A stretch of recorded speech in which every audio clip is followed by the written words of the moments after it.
Good afternoon, everyone. Thank you for dialing in for today's press conference. Please continue standing by. The conference will begin momentarily. To ask a question, please press star 1 on your touch-tone phone. Please ensure that your line is unmuted, and please record your name and affiliation to be introduced to ask your question. The call is being recorded, and if you have any objections, you may disconnect at this time.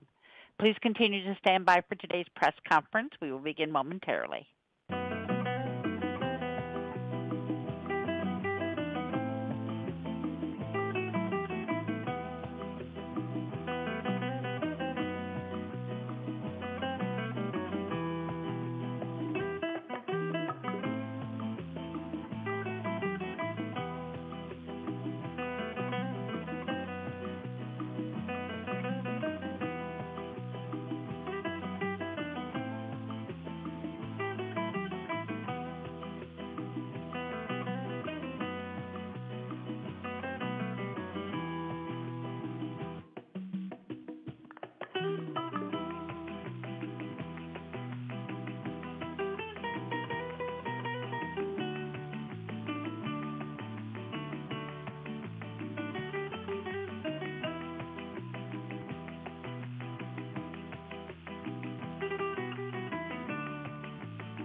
Good afternoon.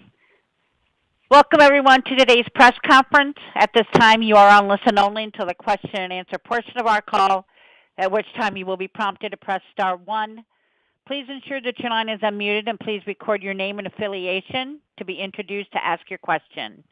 The conference is being recorded, and if you have any objections, you may disconnect at this time. I will now turn the conference over to your host, Mr. Josh Finch. Sir, you may proceed. Good afternoon. Welcome, and thank you for joining us for today's media teleconference on NASA's Boeing crew flight test. I'm Josh Finch with NASA's Office of Communications. Leadership joining me with opening remarks on the mission, as well as to talk about NASA's overall review process for its human spaceflight missions. We have Ken Bowersox, Associate Administrator for NASA's Space Operations Mission Directorate, Russ, DeLoach, Chief of NASA's Office of Safety and Mission Assurance, and NASA Chief Astronaut Joe Acaba.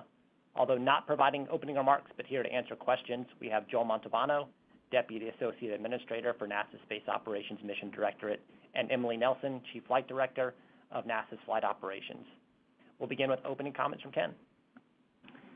Hey, Josh, thanks, and thanks to all of you for joining us today. We really appreciate your interest and the time that you spend with us.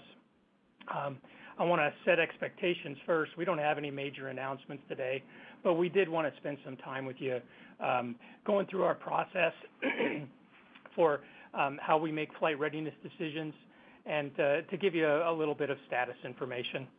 Our technical experts are all busy diving deeply into all the data that's been generated over the past few weeks, going through the feedback of new propulsion system experts that have been brought in, looking at planning for our return options, and preparing for some decision points that are ahead at the program control board and eventually a flight readiness review.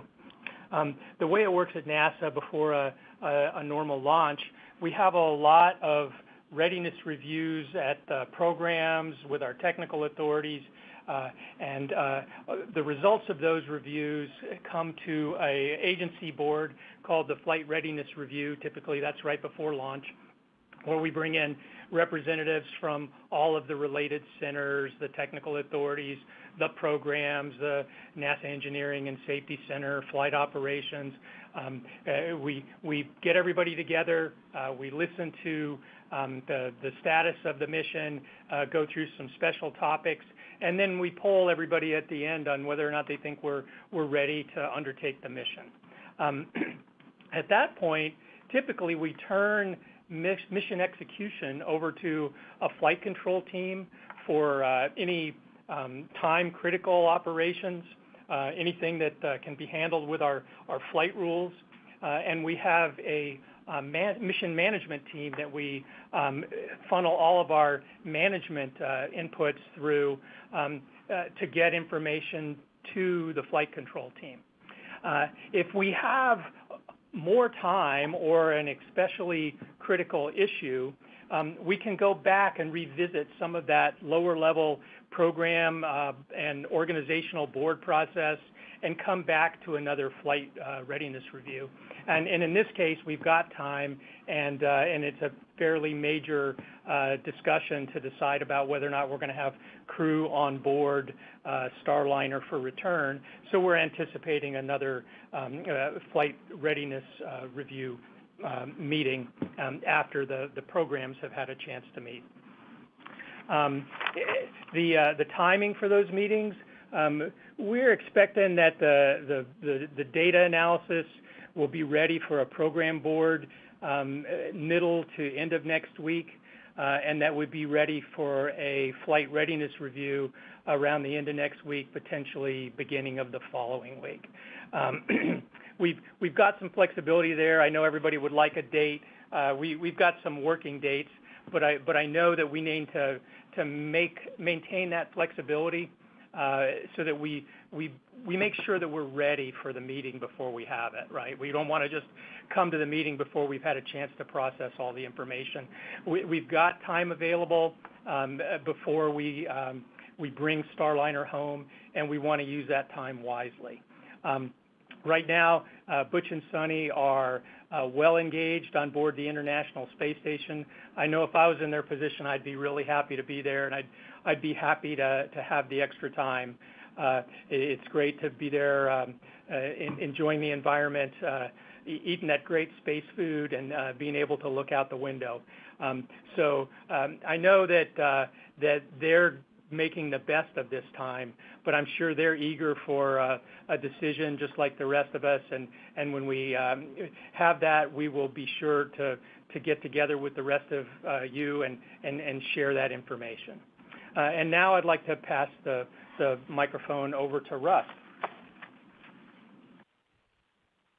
Hey, thanks, Ken. Can you guys hear me okay? I can hear you. All right, thanks. Hey, so as Ken said, I'm Russ DeLoach. I'm the Chief of SNMA for NASA. It's a pleasure to be here with you today, sharing this information. Safety is a core value of NASA, and one way we ensure that it is incorporated into our decision-making process is through the use of what we call the Technical Authority Governance Model, and that's been something that we've been doing for over 20 years now. The agency has 3 technical authorities. I represent one, Safety and Mission Assurance. There is also the Chief Engineer and the Chief Health and Medical Officer. So we are required independent elements in key decisions within human spaceflight, including this one we are discussing today, the return of our crew and the Boeing Starliner.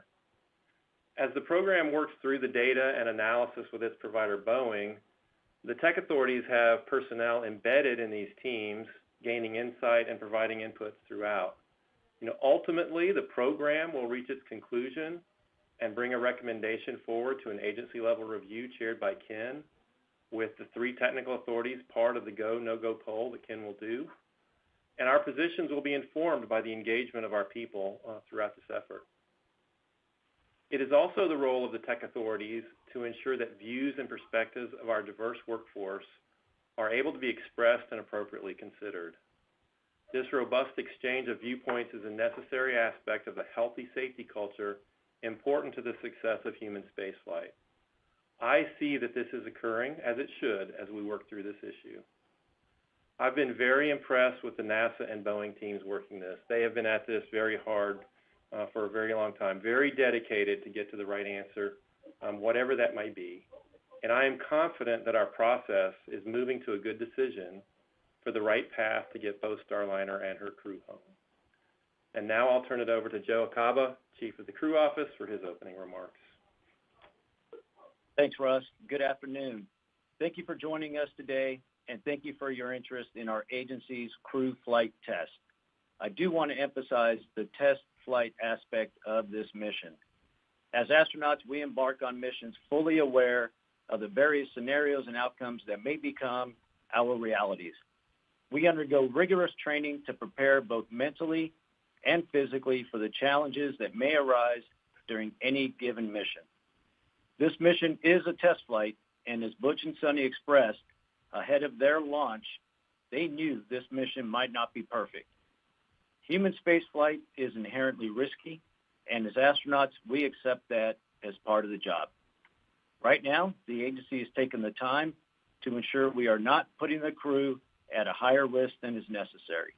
And as astronauts, that's always something worth waiting for. As Starliner's first flight with crew, Butch and Sunny gave the ground teams feedback and data on the spacecraft, both during the ride up and now docked to the International Space Station.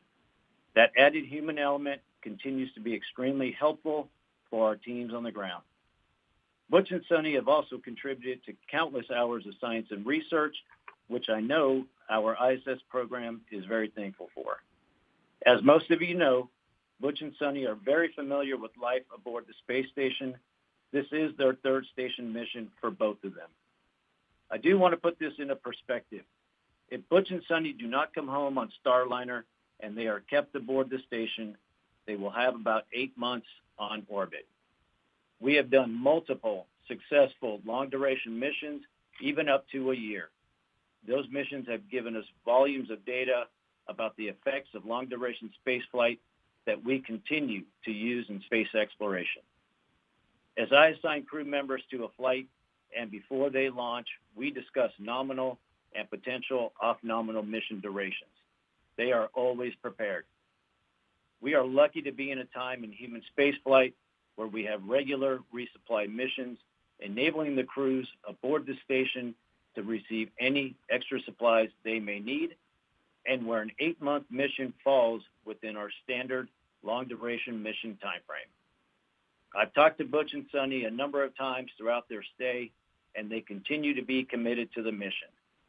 They are proud to represent our nation, and they continue to show their readiness and resilience. We are proud of all of our current expedition crew aboard the International Space Station as we work through this process. We are proud of the teams on the ground, and we know our CFT crew, Butch and Sunny, will be ready to support the direction our agency chooses. Thank you. Thank you, Joe, and thank you to our speakers for your opening remarks. We'll now turn it over to the question and answer portion. As a reminder, you can press *1 if you'd like to enter the queue, and we are asking you to state your name and affiliation, and if you could keep it to one question. We can come back around for more within the hour that we have as we get through the questions, but we want to make sure we get to as many individuals as we can during the time that we have. And with that, I will turn it over to the operator for the media questions. Thanks. Thank you. At this time, if you would like to ask a question, please press *1 and record your name. Our first question is from Marcia Dunn with the Associated Press. Your line is open. Yes, hi, thank you. Last week you said there was an increased likelihood of using SpaceX to get Butch and Sunny back. Are the chances even greater now? And after more than 2 months of dealing with all these problems, what could you possibly learn in the next week to convince you to choose Starliner over Dragon? Thanks. Hey, Marcia, I wouldn't say anything has really changed in the last week as far as that likelihood. We are getting new data, and it's interesting how, as time goes on, we've got new folks that, as they become aware of what's going on, they're offering inputs and expertise, and it's been very valuable. Sometimes it takes a while for that to come in, that information to come in, but we are seeing some things that are different. A lot of it's confirming what we already knew, but we are seeing some information that has expanded our understanding. So that's been really important.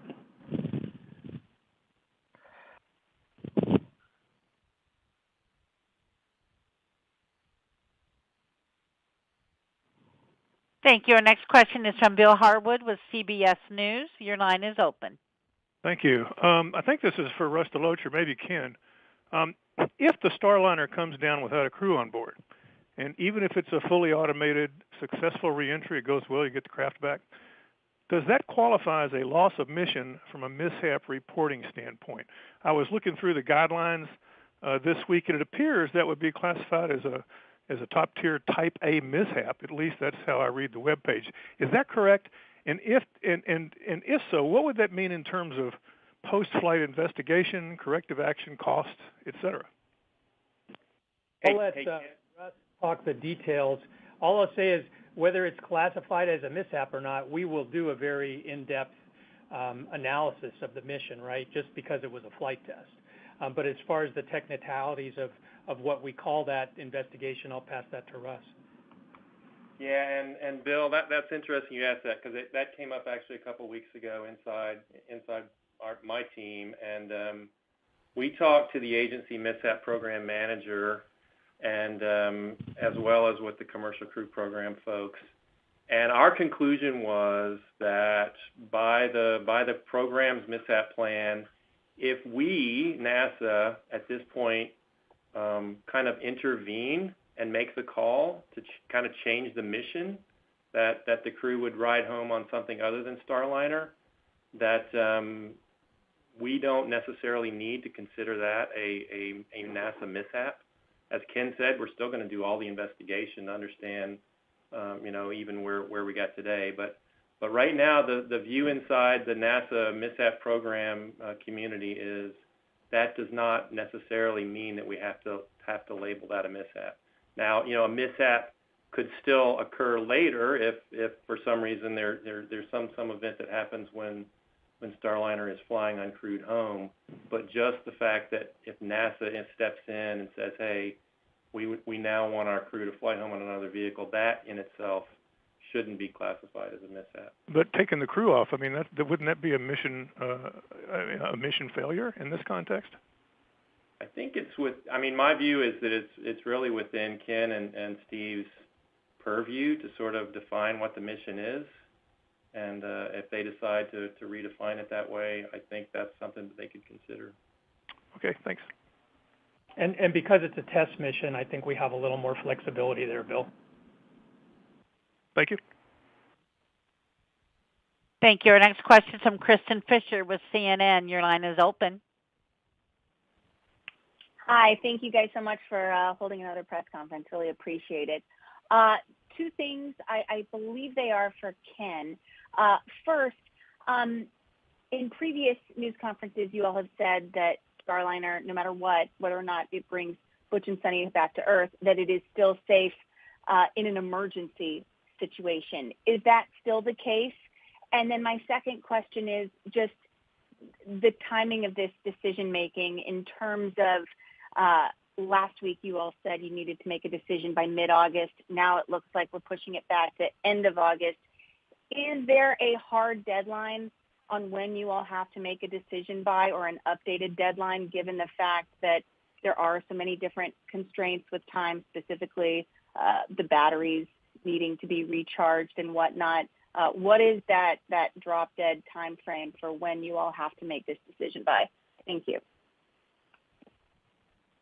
Hey, let's do the second question first. In this situation, we don't have a sharp cutoff, right? We can juggle things and make things work if we need to extend, but it's getting a lot harder. It's with the consumables we're using, with the need for the use of the ports for cargo missions, those types of things. We're reaching a point where that last week in August, we really should be making a call, if not sooner. Hey, Kristen, could you repeat your first question, please? Sure. My question was, is Starliner still cleared for Butch and Sunny to return to Earth in an emergency situation? Yes, Starliner is still the contingency vehicle for Butch and Sunny. We've looked at that, and when you consider the low probability of exercising a contingency, we think the risk is reasonable to put Butch and Sunny on that vehicle in a contingency. Thank you.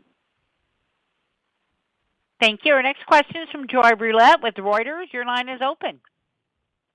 Thanks. For Ken, I just wanted to quickly follow up on your response to Marcia's question earlier. Could you kind of explain and give a little bit more detail on what you're seeing more recently that you said expanded your understanding of Starliner? Like, exactly what are we talking about there? And then is it still thrusters that you guys are mainly looking at, or are there parachute issues or any other things that might come up on the return journey that is factoring into your decision-making here? Thanks.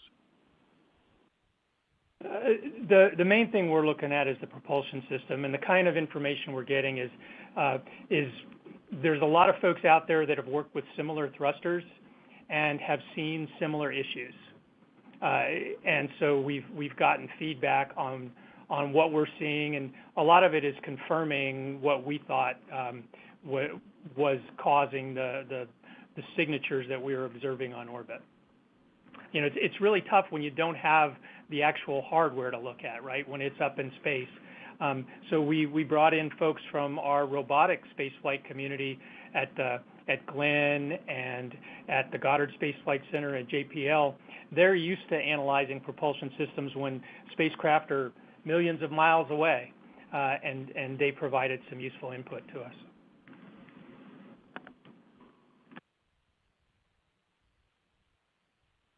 And then as far as the other issues, it's mostly just the prop system that we're tracking. We're always tracking a ton of issues, but I wouldn't say there are any other ones out there that are the major factor for this decision on a crewed or uncrewed return. Thanks. Thank you, sir. Our next question is from Michael Sheets with CNBC. Your line is open.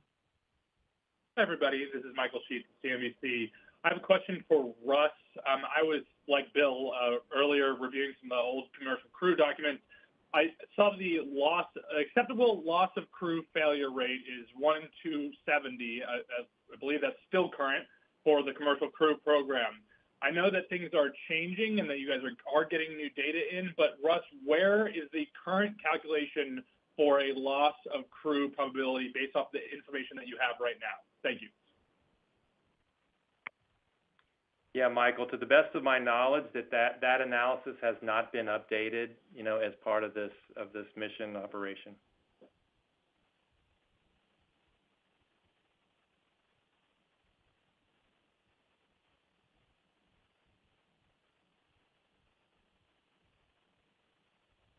So are you saying that you don't know what it is? I'm a little bit unclear about your answer. Yeah, and I mean, it takes a long time to do that analysis, right? So it's not something that we typically adjust real time. So I wouldn't expect that from Russ's team. Russ, anything else you wanted to add? I was just going to add, that the way that requirement was established, it was really a design certification requirement. So it was all about getting it established as part of design certification, and I am unaware of any requirement to update it through the course of mission operations. So yeah, the answer is it's not actively being updated as the operation is commencing.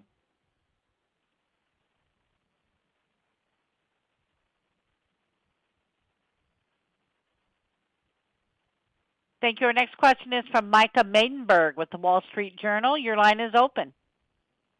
Thank you. This is for perhaps Joe Acaba.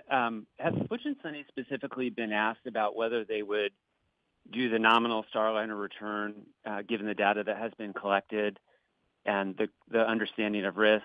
If they have, what was their response, and how does that response weigh in with the broader decision-making at NASA about whether to go with Starliner or Crew Dragon? And if they haven't been asked, will they be asked at some point? Thanks a lot.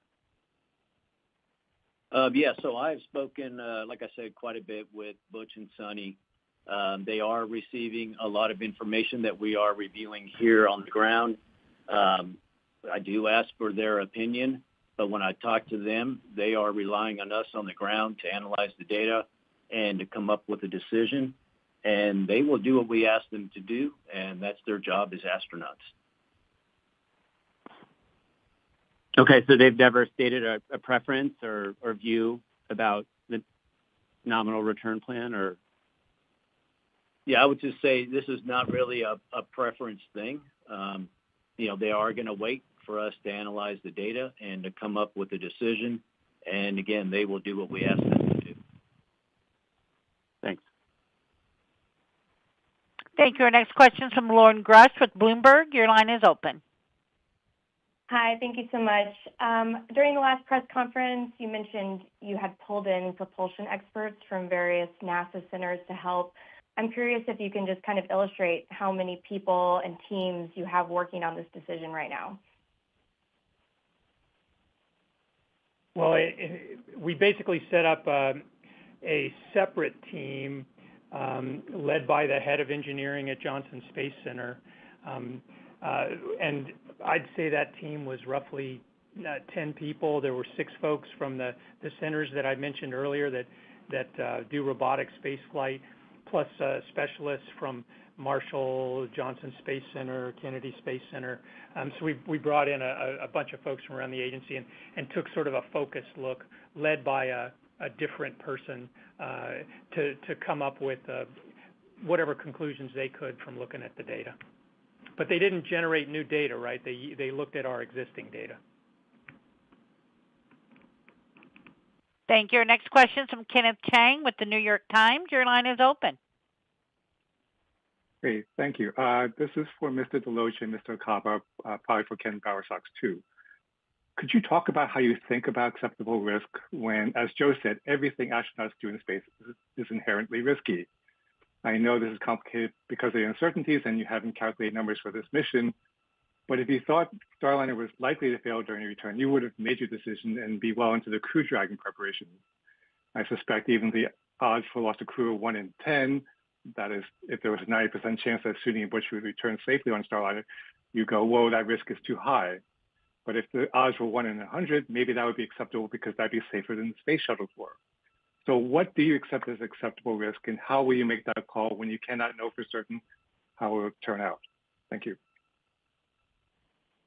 You described the challenge with that pretty well. And so let me tell you how I do that, right? First, I start with an understanding of the baseline risk, and I think about the risk of whatever new plan we might need to go to if that baseline risk goes up. And then I try to get as much education as I can because the best way to make risk decisions is with the best information. And then finally, I know other people may see things that I don't, so I pay attention to the rest of the members of the team. If our technical authorities have a different opinion than I do, that makes a big difference to me. It may mean that I'm looking at something a different way, that we need to spend more time discussing the issue in order to see if we can get to consensus. If we can get to consensus, all see the risk the same way, then I think we have a higher likelihood of a positive outcome. That doesn't mean that we necessarily have to have consensus to make the call. There are some times where you just have to make a decision and you don't have time to bring everybody into agreement. And in those situations, our process is set up to get us a decision when we need it. But those are all the factors that I look at. And the challenge in this situation is the alternative plan raises risk.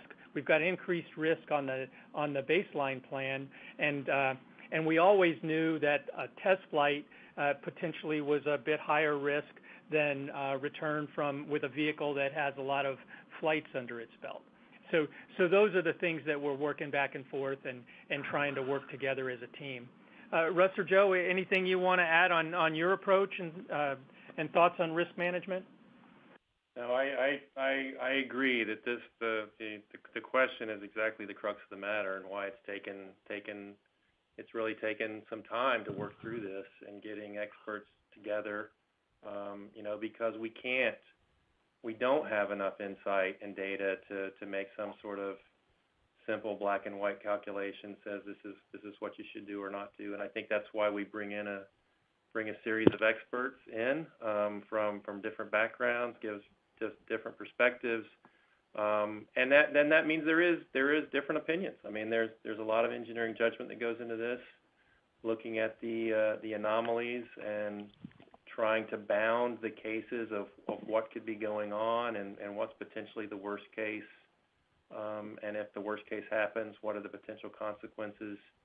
And I mean, I think that's really what the teams have been working hard trying to figure out over the last couple of months. Yeah, and this is Joe. As you know, astronauts, we're not really looking at those numbers. And like I said in my introduction, we all went into this knowing that this is a flight test, and with that, it does come with some risk. And again, Butch and Sonny were aware of that when they accepted this mission, and they understand that throughout. And I'll hand it over to Emily as well.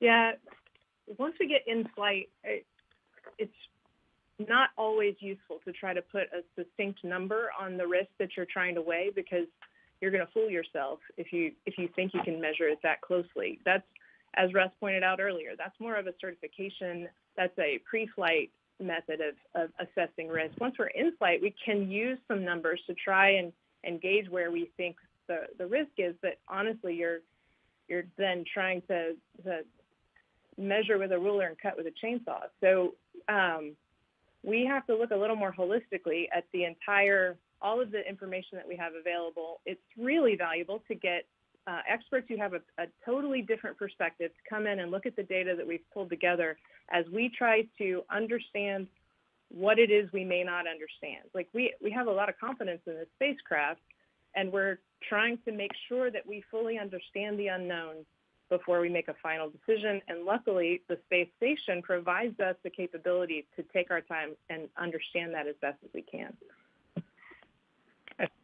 Since four of us have answered, I'm going to get Joel Montalbano, my technical deputy, to answer too. As station program manager, he got to weigh in on a lot of risk decisions, and I think it'd be good for him to weigh on the idea of philosophy of risk decisions. No, thanks, Ken, and Emily summarized it great. Kind of adding to what Russ was saying about use those numbers pre-flight, and then once you get into flight, you go look at the actual systems, what's happening, and look at fault tolerance, look at all that work, and then make the call.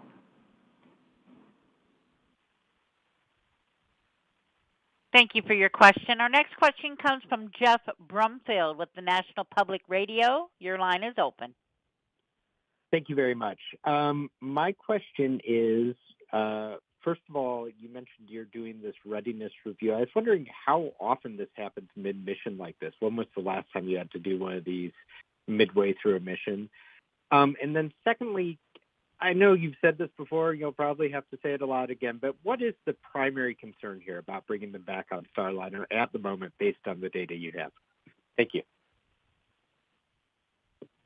So I can't remember ever doing a flight readiness review mid-mission. I think we had senior level management meetings, but not necessarily flight readiness reviews. Anybody else on the line who remembers us doing this on a previous mission? I know we've done flight readiness reviews for topics where we wanted additional scrutiny, where we typically would have done a review at a lower level. But as far as mid-mission, this is different. Anybody else who remembers one? Hey, Ken, I don't know if we called it an FRR, but we had something very similar for the SpaceX, the first crewed demo flight for the SpaceX mission.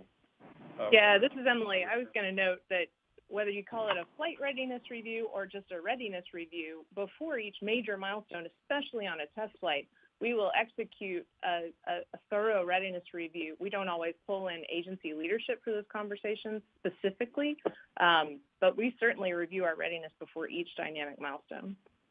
And it sounds like we had a different name for it back on that mission you mentioned, Emily. We called it a NASA-led MMT or something like that, or a Mission Risk Acceptance Forum. Yeah, but we have the flexibility to give it a different name, right? It's a little bit outside of our nominal process.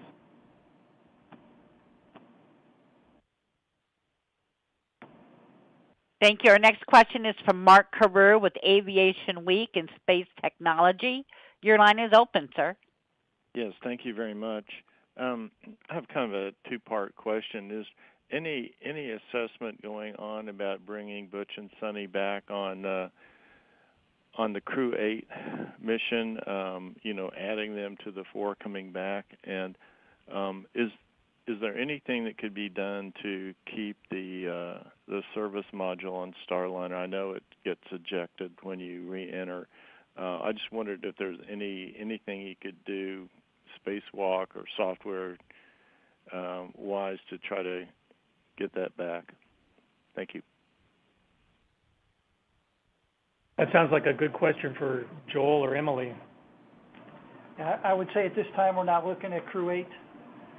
And then on the keeping the service module, doing a spacewalk or anything, we are not looking at either of those.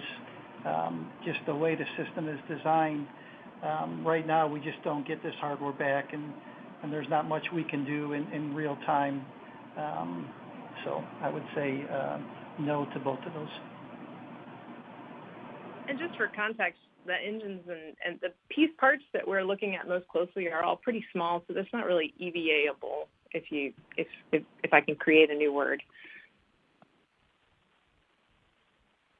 Yeah, I think I probably missed the part of a previous question, but our big concern is having a successful deorbit burn, making sure that the prop system works just the way it needs to all the way through the deorbit burn. And that's why we're looking so closely at the thruster jets and even thinking about how the larger thrusters work.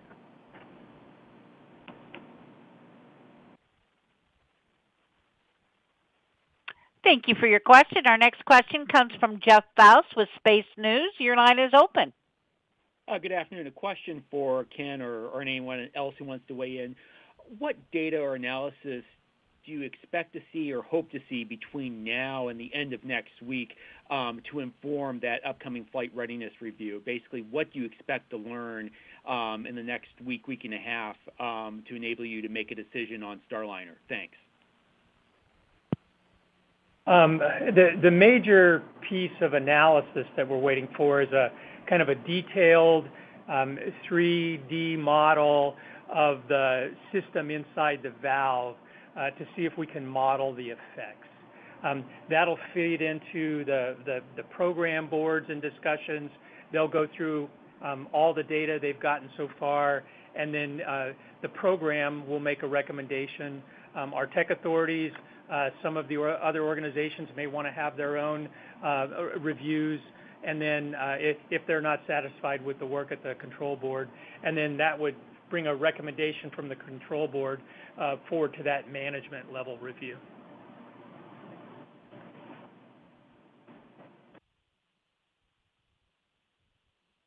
Thank you for your question. Our next question is from Stephen Clark with Ars Technica. Your line is open. Hi, thank you all for doing this press availability. I think my question, to go around the horn to the panelists, to Emily, Joe, and Russ, and Sox, if you want to weigh in, please do. Can you talk about where you were at the last program control board meeting last week. I think, did any of your organizations dissent on bringing the crew home on Starliner based on the data that was presented at that meeting? Thanks. Well, I guess I can start. So I considered our last conversation to be a really good opportunity for everybody who's been kind of soaking in all of the data that we've been collecting to provide an update on where they are in interpreting that data. And then you can draw from that the open questions, the things that we really need to go after as we're looking to figure out our readiness to undock and come home. And so it was mostly a really good opportunity to get a nice, clear list of questions. And now the Boeing team has run with those questions and is working to make sure that we're focusing all of our efforts on the specific areas that each part of the community wants to see additional information on. So it was a good clarifying moment, I think.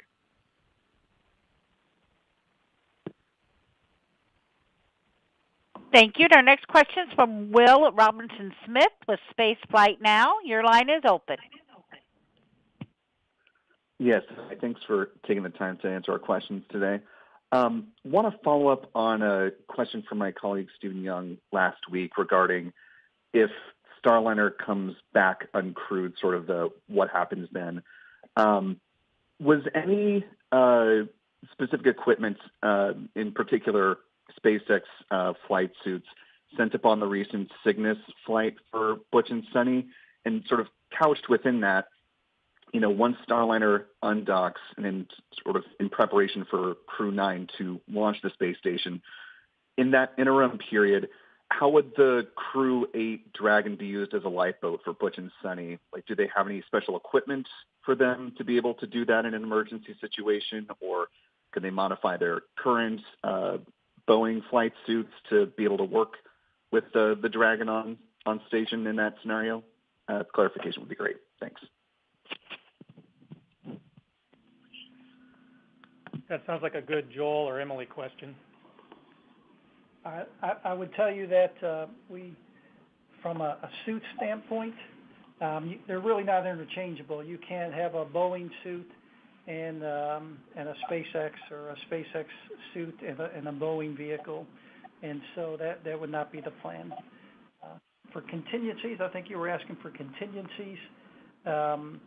They would come home, like we said in the Starliner. If the Starliner undocks and there's only a Dragon, they would come home unsuited in the Dragon. Let's see, Emily, you want to add? And then I think you had one other question. Yeah, the only thing I would add is that that's a configuration that we're kind of accustomed to. We're NASA. We have backup plans for our backup plans. And so at least inside of operations, we'll take a look at what would we need to do in a worst case. So that's not new to this particular situation.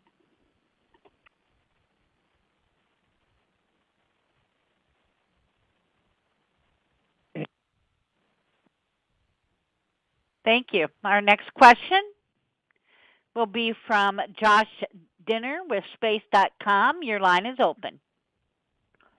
Hi, thank you so much. At this point, does NASA think Starliner may possibly be facing a critical design flaw? And if that's the case, is there any potential that this is the spacecraft's final flight to the space station? Well, all I can say is that our intent is to keep pressing to have two providers.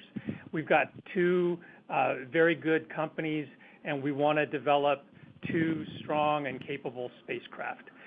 We think we still have a very good chance of doing that, but the answer is always in the data, right? That's why we're doing this mission. We're going to analyze the data, and we'll be driven in our next decisions by that data.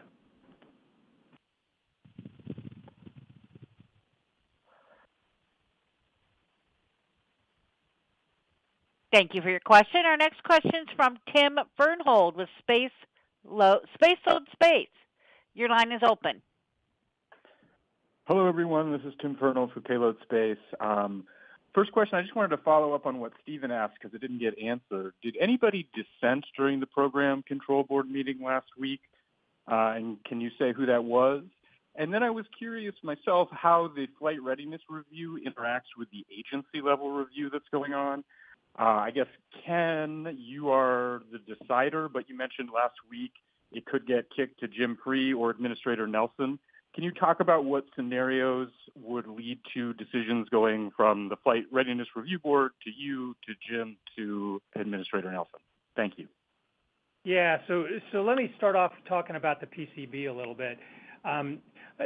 There weren't really any formal dissenting opinions out of the Program Control Board because they really did sort of an informal polling, right? And at that, when they went around the room and asked everybody what they thought, there were some folks who said, hey, if we can get this data, then we could get to yes. There were some that said, hey, we think we're at a no. And then there were some that were at a yes, right? But again, the process is still ongoing, so we don't have formal dissenting opinions yet.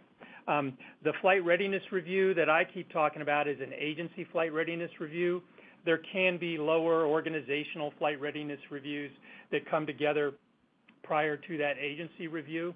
At the agency review, I go ahead and say what my call is, my decision is.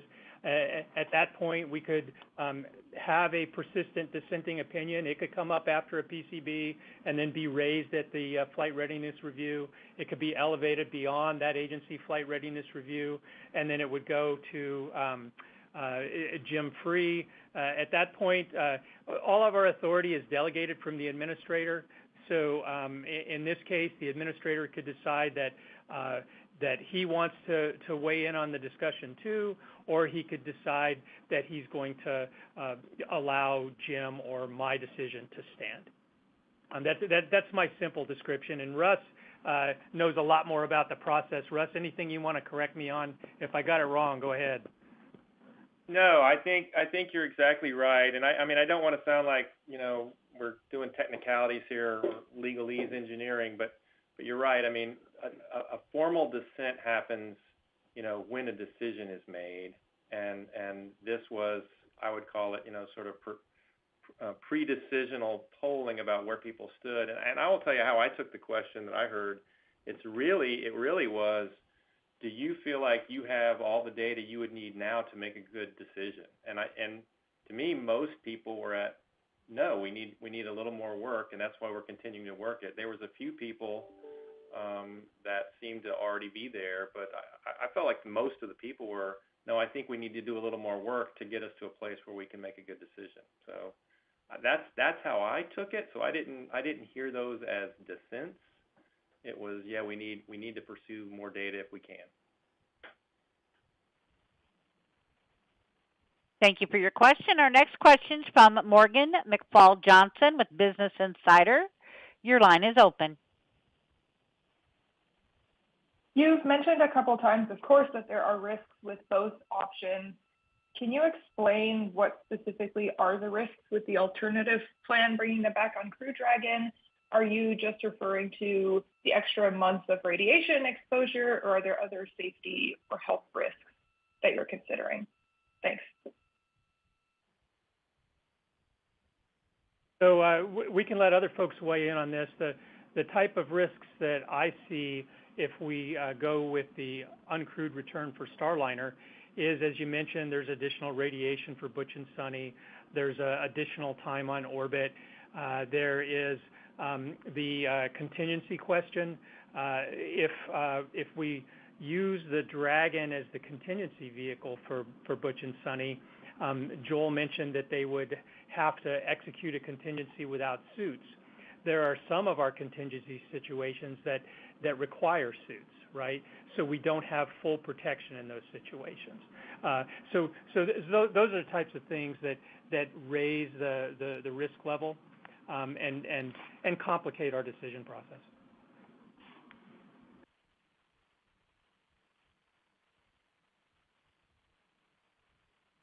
Thank you. Our next question is from David Curley with Full Throttle. Your line is open. Thank you very much. Ken Bowersox, it seems like Boeing and NASA are in two different spaces. We haven't heard from Boeing for a little while, but their latest posting suggesting all the data data points that they had hit that they feel like they're ready to go. Can you give us a sense of how that's going between customer and contractor? So let me just say I've got tremendous respect for Boeing and the Boeing team. And that respect has grown through this process. I think we're all developing, and our relationship is developing through the process. We've had very honest discussions with each other, and I'm not surprised that the Boeing team is 100% behind their vehicle. They have confidence in their vehicle. That's what we would like from them, that they have worked on it so hard and believe in it so strongly that they would be a tremendous supporter for a return on their vehicle. But I can also tell you that they want to work with us in a partnership. What NASA thinks, what the NASA team thinks is important. And when we get to a decision, we'll work through it together. And this is Joel. I would say, just to be clear, the Boeing team has been in our meetings. So, we talked earlier about bringing some experts across the agency in the propellant area. The Boeing team was in that meeting, asking questions, participating, bringing up discussion points. And so you asked contractor versus NASA. I would say we continue to be badgeless there. And then just to go back to Morgan's question, just so we're clear, the unsuited return, if we decide to bring Starliner home uncrewed, there is a time until Crew 9 gets there where you'd have a contingency, and Butch and Sonny would have to come home, and where Boeing's gone, you still have Crew 8 there, and the contingency, they would come home unsuited. If we make that decision, once Crew 9 gets there, we'll have suits, and they would come home suited on Crew 9. So I just want to make sure everybody was clear. If the decision is made that they come home on Crew 9, they will come home in SpaceX suits on Crew 9. Yeah, thanks for adding that, Joel.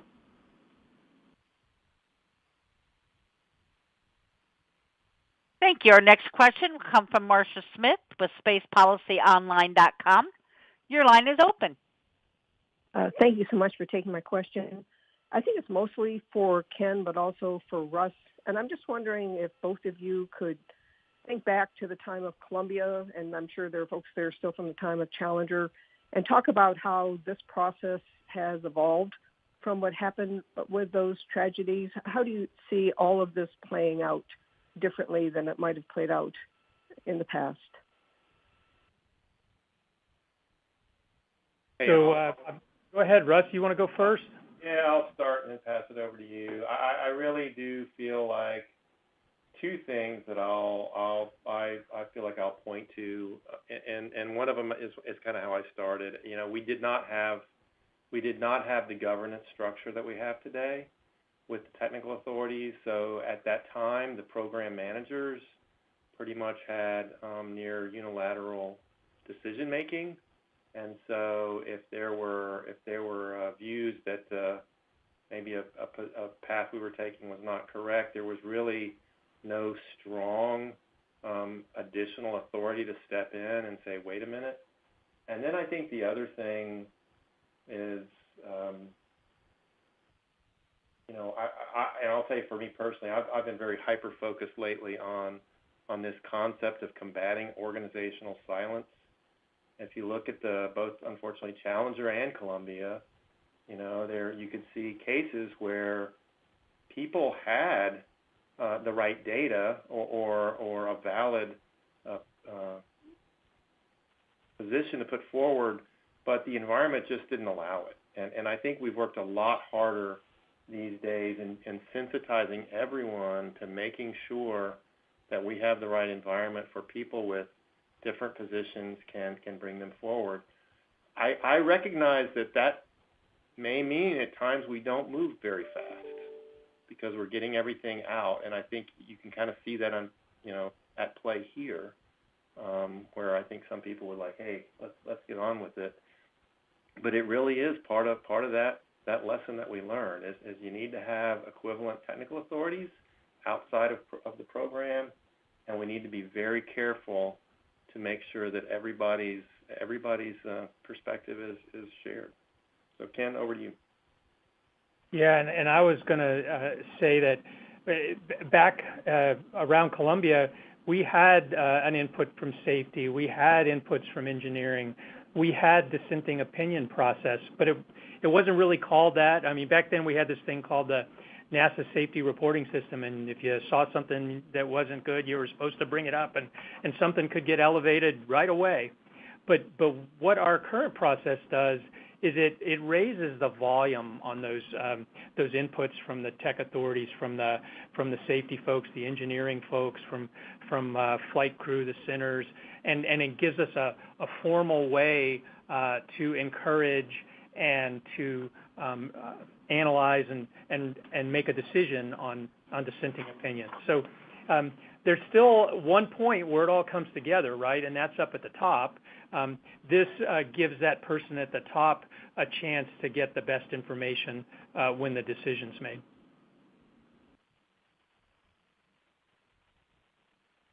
Thank you for your question. Our next question is from Jackie Wattles with CNN. Your line is open.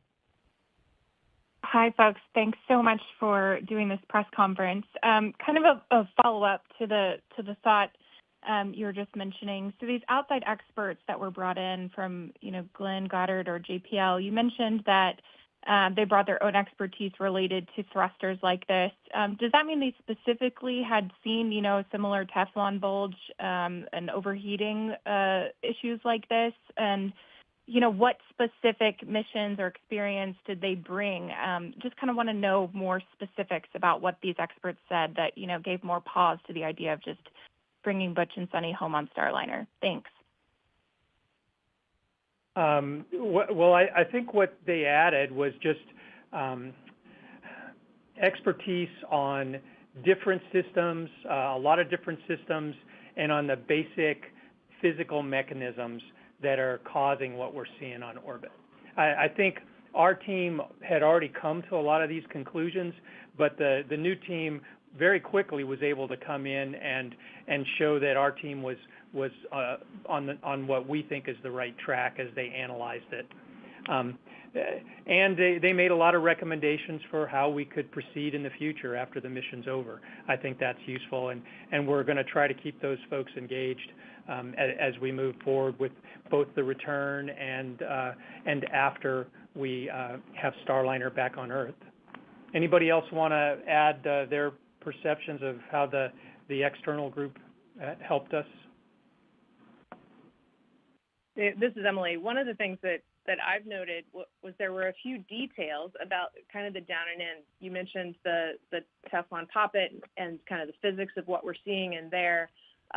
We've got some the materials that are left on a thruster after it's fired, like some of those really down and in details, getting a couple of jet experts with very different perspectives and very different experience bases, not even in the first conversation with these experts, but in follow-on conversations to really exchange ideas and information just helps flesh out the rest of the information that we're seeing. And it's been really, really valuable getting to listen to those experts as they work through, well, here's my experience and here's what I've seen. How does that compare to what you're seeing with these jets that we have on orbit today and the testing that you did with those, and how do we compare and contrast those experiences? Getting to hear those experts talk offline has been a really valuable portion of the work that has happened over the last couple of days, and that's going to add a lot to the discussion that we have next week.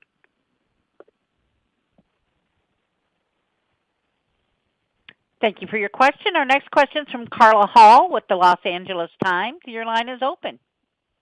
Hi, thanks so much. I know that Butch and Sunny are veterans of space station work, but they went up there expecting to stay for 8 days. Now they've been there 2 months, and they may be there 8 months.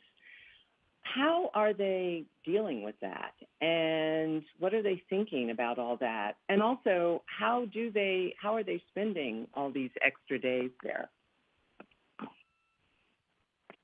Hey, this is Joe. And so again, with this being a test flight, they went up, and I think the nominal timeline was around 8 days. But when you do a flight like this, you're always thinking, okay, could it be longer? And again, like I told you, when we talk about these flights, you should go in with that expectation that you're going to do a long duration mission. So I actually spoke to both of them in the last day or so, and they're doing fine. In my office, right now I can watch them working on the International Space Station. So they have fully integrated into the increment crew. So they are as busy as any other crew that is up there. But, we are humans, and this is hard on crew members and their families, and we take that into account. But again, as professional astronauts, they're prepared for this, and they're doing great. And I would add, in terms of what we have been working on, those 8 days was really what our flight teams had determined was the bare minimum of the number of days you had to have on orbit for Butch and Sunny to complete the test mission objectives on orbit. And then, honestly, the team wanted more time. And we, in respect to schedules and everything, you plan for the minimum, and then you're going to take whatever bonus time you get. As soon as we transitioned Butch and Sunny from their specific Starliner test objective activities to becoming full members of the increment crew, of the Expedition 72 crew, one of the very first tasks we had them do was take the spare parts from several different pumps and put those together into a new pump, which was a highly surgical operation that we had not necessarily prepared anybody to do. And these guys are so experienced and have such high capabilities that they honestly raised their hands and volunteered for the task. And that pump is now installed and working great for us and is a part of our life support system. They have been contributing to our research on board. They've been contributing to our maintenance on board. They are just highly integrated members of this crew and are always asking for more work to do, frankly. Yeah, and I would just add, in addition to the team down here looking at the data, Butch and Sunny know this vehicle about as good as anybody else. When we share that data, they ask great questions, and they're very involved with everything that we are doing here. Thank you for your question. Our last question for today will be from Jackie Goddard with the Times of London. Your line is open. Hello, thank you very much. I wondered if anybody could speak about Crew 9, how they're being kept updated, what their input is in any of this, or do they kind of just sit by and wait for news? There's potentially a lot of disappointment coming up for them too. Can somebody give us some insight into how this impacts and how that impact is being managed? Thank you. Yeah, this is Joe, and I just talked to Crew 9 yesterday, so they are definitely informed of what is going on with CFT and any potential impacts that it could have on their flight.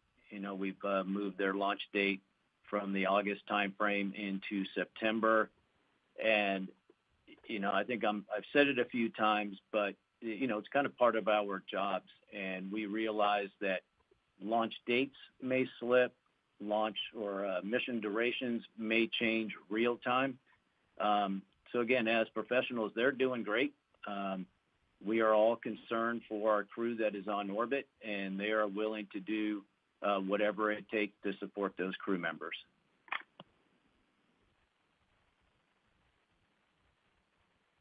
Thanks all. This is Josh, and I'm going to turn it over to Joe Montalbano for some closing remarks.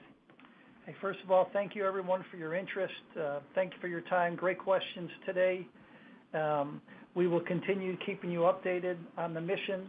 Looking forward, tonight we have a Progress resupply vehicle launching out of Baikonur at 10:20 p.m. Central Time. And that vehicle will plan to be docked to the International Space Station Saturday, August 17th at 12:56 a.m. Central Time. So once again, thank you for your interest, and we'll keep you updated. And that's going to wrap things up here. Thanks all for joining.